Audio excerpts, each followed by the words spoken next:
Hi student, in this video we will revise our JavaScript chapter of 11th. So as you know that JavaScript is a client-side scripting language.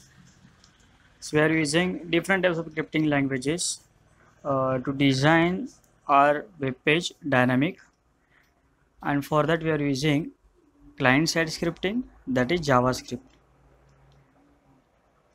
So when we take the introduction about JavaScript, we are able to design web page using HTML tools. But HTML, the pages which we are writing in HTML, that is a static web page, but we require the dynamic web page, we require the interactive web pages, and to make our web page interactive, we require scripting language. So among that, there are different types of scripting languages, but we have, for our syllabus, we have JavaScript language. So we will go through that. So when writing the programs in JavaScript, we require the script tag, and we require the language attribute of script tag, and after that we are putting the value of language attribute is JavaScript. So browser come to know that yes, the user is preferring the scripting language, that is JavaScript. So after taking this scripting tag, we are going to start our programming language. So in that programming language, the one more concept is that variable. As you know that we are learning the languages, so there are operators, variables, constant.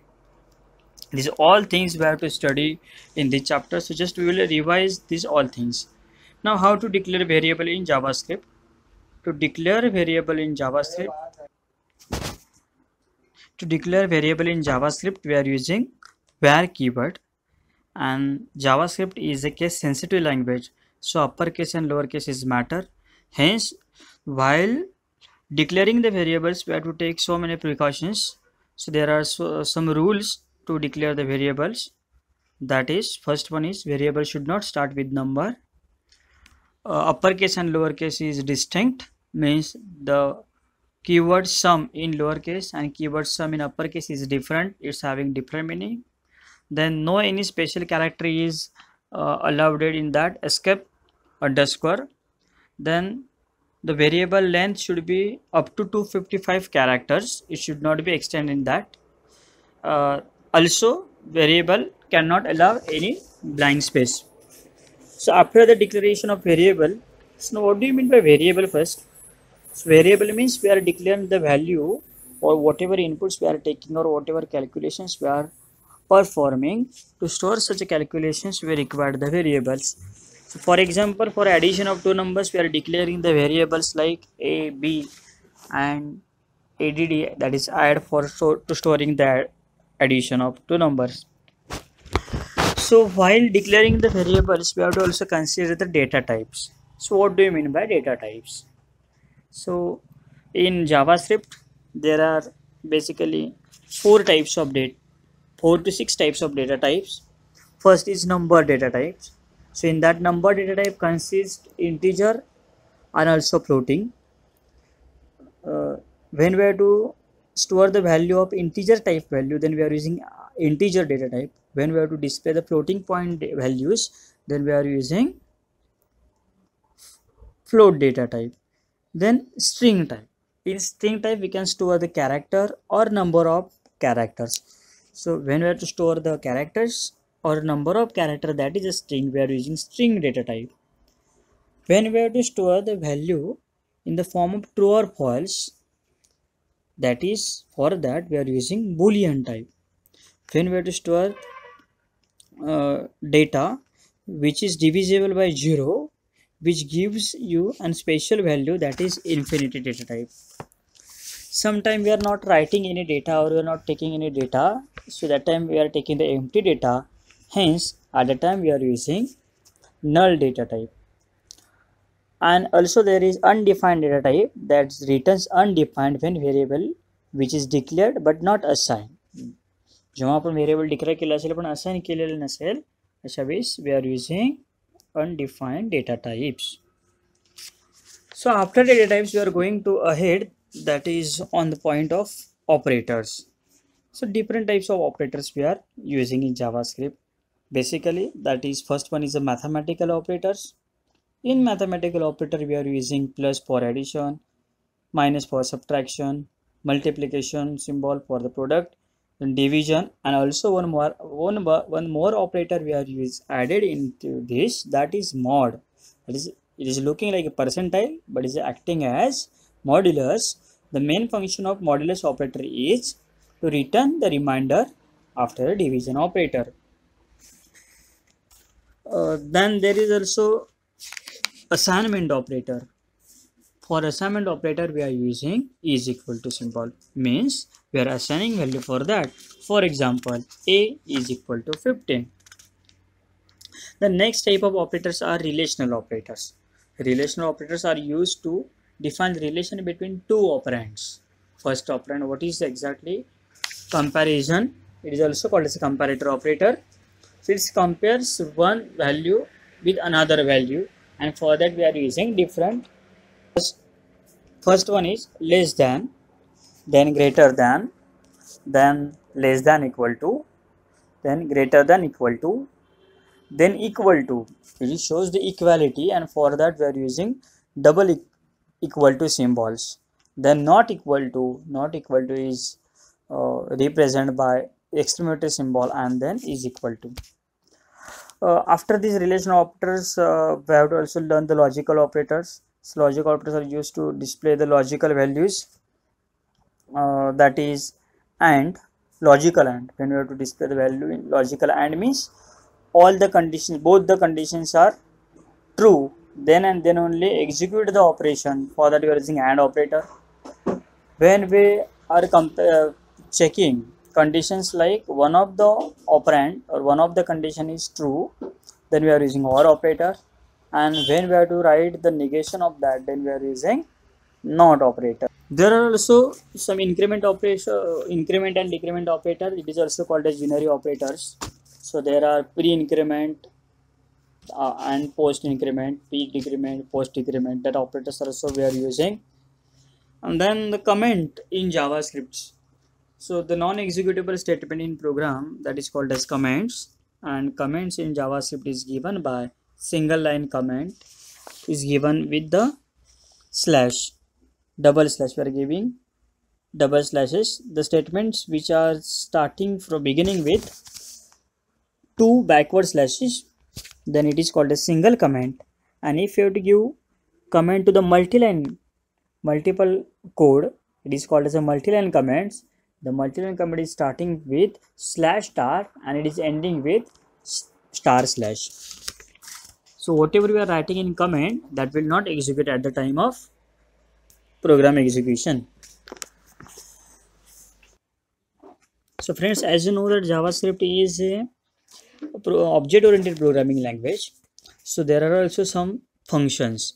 So there are two types of functions: user-defined function and built-in function. First we'll see the built-in functions. So some built-in functions we have to study in this chapter. That is parseInt, to pass the string and convert into number, means to convert the number string value into integer, we are using parseInt. To convert the string into floating data type, we are using parsefloat. To display the message box using OK button, we are using alert function. Then we are using prompt function. Prompt function is also dialog box which having OK and cancel button, and which having also facility to take data from user. That is, we can take input from that. Confirm button is ask the confirmation message, is display the dialog boxes with OK and cancel button. Then to convert string value into lowercase, we are using to lowercase function.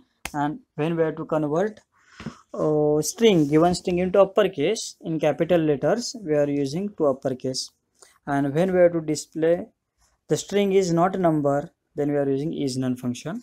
There is also one more method property we are using of HTML document, that is length property. So length property is display which count the length of string. So such basic built-in functions we studied. Now The last part in this chapter, that is a decision making statement. So we are using decision making statement in C language for to display the satisfy the different conditions. So when we are checking only one condition, when we have to test only one condition, we are using if statement. The syntax of if is like this: if, then into bracket we are writing condition. After we are opening the curly brackets, whatever statements we have to write if this condition become true, that we are writing inside the curly brackets, and we are closing the curly brackets after that. This is for testing the single statement or single condition. But when we have to satisfy or check two conditions, that is either the number is greater than 2 or not, the marks are greater than, the student is pass or fail, such when we have to display the such conditions, we are using if else statement. So in that we are writing inside the if, we are writing the first condition. After that we are opening the curly brackets, whatever, when this condition become true, whatever statements we have to display or whatever procedure we have to do, that we are writing inside to that. And the next condition means the false conditions we have to write into else. So after that we have to write else, then we have to open curly brackets. Inside that, whatever another condition which we have to display, that we have to write that statements or that executions we have to write into else block. Then another thing which we studied in 11, that is user defined functions. As you see, there are so many different built-in functions where after the writing of that functions, automatically that functions are executing. But when we have to write functions, we have to use function keyword. We have to write function keyword in small letters. After that we have to put one space, and after that we have to write the function name. So how to declare function? The function declaration also having rules. The rules are same as we are declaring the variables. The rules are same to the declare variable as well as function. So as we are writing function name, for example, function space demo, but after that we have to place parenthesis, that is simple brackets, because some functions are also taking parameters, or some functions also required arguments. If you want to pass the argument, then we can write argument into that parenthesis. And the last concept in JavaScript is event handling. If you consider the 11th syllabus, so what is event? Event means the action which is performed some task, or the action which is execute the task, and for that we are using event handling. So basically there are different types of event: mouse event, keyboard events, form event. But in this syllabus we have to see mouse events and keyboard events. In mouse events we are using on mouse out, means when we are away from element, when our mouse pointer is away from element, it's acting the on mouse event. When we are click on an element, then it is on click event. When we are on the element, when our mouse pointer is on the element, then it is on mouse over. When we are releasing our pointer from any element, then it is a mouse up event, on mouse up event. Then keyboards events. There are two types of keyboard events: on key down, on key up. Means when user presses a key, then that event is on key down, and when user releases a key, then that event is on key up event. And the last point, that is features of JavaScript.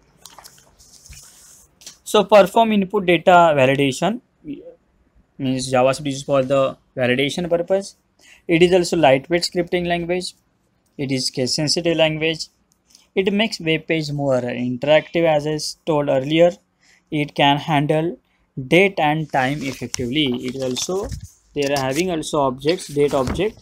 So using that date object, we can also take any calculations or functions regarding date and time. It is also display the client side time. Also it display the it is also getting the date, it is also set the date. These all things we can do, and I think that will be in 12th syllabus. So in next video we will see the advanced JavaScript, that is our third chapter of our 12th syllabus. I also uploaded textbook on group. Those students have not get it, then also text me. I will upload it again on our group, and do your homework regularly. I have sent 5 programs of HTML, but till uh, few students have completed this and sent it to me, because our 12th is started now, so we have to start your study also. Whatever syllabus it is possible to complete on e-learning method, that we are trying to complete it, because till date, if our college could start, we can complete up to 1 or 2 chapters. Hence keep in touch of syllabus. Thank you.